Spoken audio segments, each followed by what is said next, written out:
DG at the World Trade Organization, now Chief Corporate Affairs Officer at PepsiCo. Join me now. Good to see you, sir. So this dispute, how real do you, with your knowledge of trade and the way trade works, is this a real risk on investment flows that the US is prioritizing its own domestic chip industry, its own EV industry in such a way? Well, first of all, nice to see you again, Richard, and pleasure to be back. I think that the most important part here is it's very difficult to assess the subsidies part or the investment flows. What is important is that at least right now governments are talking about helping the transition to the green economy. And I think that's the positive side of this conversation. We're seeing governments trying to facilitate with incentives, with developing the infrastructure, and all that is extremely important. I was in Sharm el-Sheikh a few weeks back for COP27, and at least you see a mind shift. You know, it was all about commitments, now it's about action. And the private sector was very much there, right? Trying to be active, Right. to be vocal.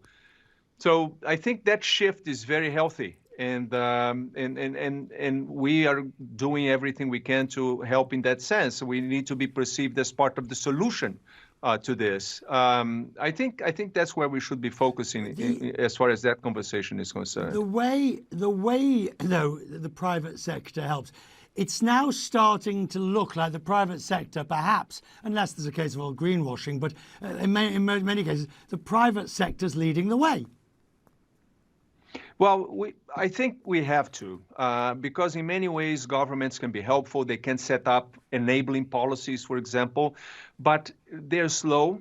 They sometimes take a long time to get policies in place. The private sector does not have the luxury to wait for that. We do not, as the international community, wait for a long time. We have to take action now. In fact, I'll share with you news about PepsiCo. Tonight in Reno, Nevada, we're receiving the first batch of electric trucks from Tesla.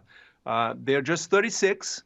But they're very important in our journey. You know, we have the largest fleet in North America. We have 80,000 vehicles in North America, and we need to shift to electric as quickly as possible. So we hope that our action, together with others, will, bump up supply.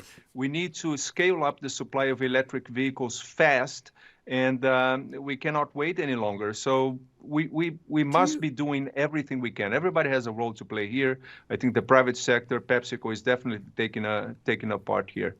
I do wonder when I look at for example, the way in which, say, PepsiCo and the measures you're taking, was it an eye-opener for you going into a company, a large, one of the largest in the world, coming from an organization where literally nobody could agree on much at the WTO? Everybody makes good sound, but you come to an organization where you can actually sort of get more done. Absolutely. I think not only the fact that the company can decide in a more expeditious way, that we have the leverage and the scale to do that, that's really inspiring. And more than that, having the right mindset, knowing that, fighting climate change is not only the right thing to do, it's something that is good for the business. I mean, we're a food company. Every time that we talk about climate change, we're thinking about the bottom line. Every 1 degree centigrade that the Earth warms up, about 10% of staple crops are lost. That's huge. That's huge for humanity. That's huge for the business. So it is something that is really exciting, to be part of. Right. Are you familiar with PILK? So I heard about it. Right, so I'm going to make it now. You can't see me. Oh, hang on. I'm opening a bottle of Pepsi, but it's got danger written all over it.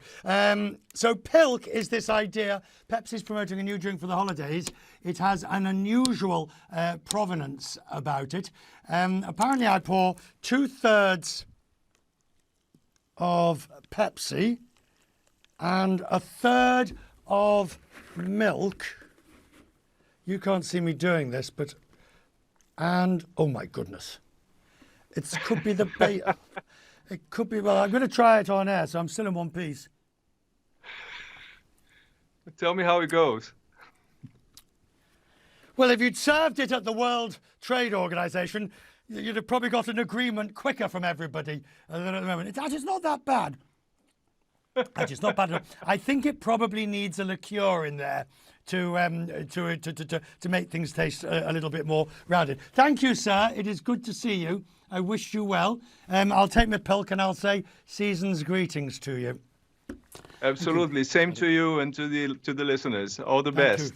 Thank you. I can't decide what I might have got wrong on these things. Right. As we